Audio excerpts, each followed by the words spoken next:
Faire un legs à l'église, qu'est-ce que c'est ? Depuis quelques jours, vous avez peut-être remarqué de grandes affiches orange au fond de votre église. L'idée, c'est d'encourager les membres des communautés paroissiales à soutenir le diocèse du Mans en donnant tout ou partie de leurs ressources après leur décès. Et pour bien comprendre de quoi il s'agit, RCF vous propose cette semaine une petite série d'émissions pour vous aider à y voir plus clair. Pour en parler avec nous, Bruno Delabarthe, bonjour. Bonjour Agnès. Vous êtes économe de notre diocèse. Et avec nous autour de la table, maître François de Châtaignier, bonjour. Bonjour Agnès. Vous êtes notaire au Mans et nous sommes également avec Émilie Longchambon, référente legs pour le diocèse. Bonjour Agnès. Le legs, qu'est-ce que c'est ? Est-ce que l'un d'entre vous pourrait tout simplement nous définir ce terme et puis nous présenter les différents types ? Le legs est une libéralité donc, qui prend effet lors du décès du testateur. Donc c'est une forme, si vous voulez, de don qui est planifiée par anticipation.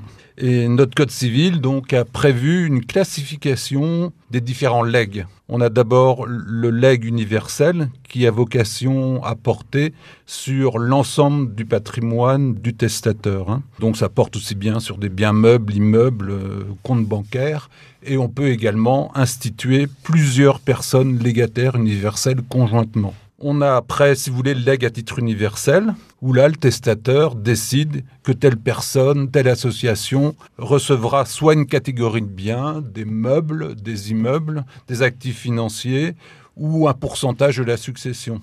Et puis également, on a les legs à titre particulier, où là, la libéralité va porter sur un bien très précis, soit un immeuble, soit sur une somme d'argent, soit sur la nue propriété ou l'usufruit d'immeubles. Voilà. Ce qui est important de souligner, c'est que le legs répond à un cadre juridique très précis. Oui, le cadre est précis parce qu'il faut d'abord vérifier que le testateur, quand il fait son testament, a bien sa pleine et entière capacité, qu'il est âgé de plus de 16 ans. Il y a également un cadre juridique qui est précis pour vis-à-vis du bénéficiaire du legs, notamment lorsqu'il s'agit d'une association, puisque toutes les associations n'ont pas ce que l'on appelle la grande capacité, c'est-à-dire celle à pouvoir recevoir des legs. Il s'agit pour cela d'être une association soit reconnue d'utilité publique ou une association cultuelle comme le sont les associations diocésaines. Et toujours, ça, ce qui est important de rappeler aussi, c'est qu'il y a différents types de testaments qui existent et qu'à ce niveau-là, là aussi, c'est très encadré au niveau du legs, maître.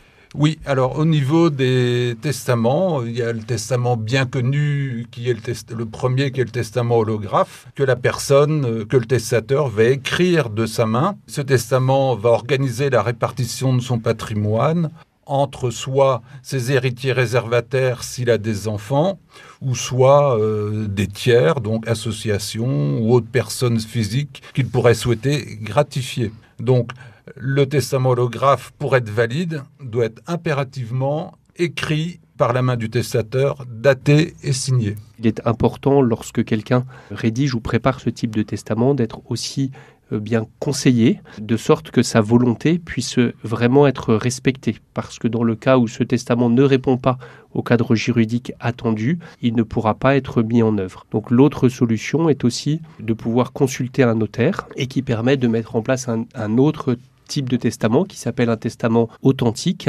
Donc au cours d'un rendez-vous, une personne, le testateur, exprime auprès d'un notaire ses volontés et le notaire, donc sous une forme authentique, pourra rédiger ce testament qui sera conservé au fichier national des testaments et donc consultable très facilement au moment où surviendra le décès de la personne. Alors on en a dit un tout petit mot au début de cette interview. Quels sont vraiment les types de biens qui peuvent être concernés par le legs ? Alors tous les biens peuvent être concernés par les legs. Je fais juste un petit bémol pour l'assurance vie qui est un régime un tout petit peu spécifique. On peut dans un testament holographe ou authentique désigner des bénéficiaires, mais on ne peut pas donner un contrat d'assurance vie. Voilà.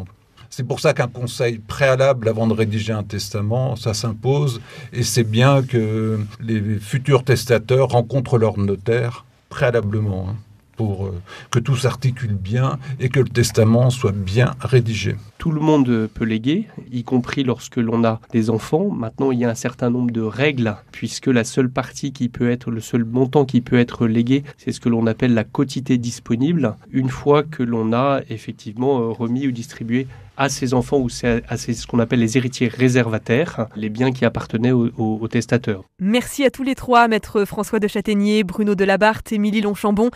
On vous retrouve demain pour un deuxième épisode pour comprendre cette fois l'utilité et les usages du legs dans l'église. Et puis on rappelle que 2 réunions d'information sont prévues sur le sujet. Rendez-vous le mardi 16 avril à 14h30 à la Maison Saint-Julien au Mans ou sinon le jeudi 16 mai à 14h30 au presbytère de la Flèche.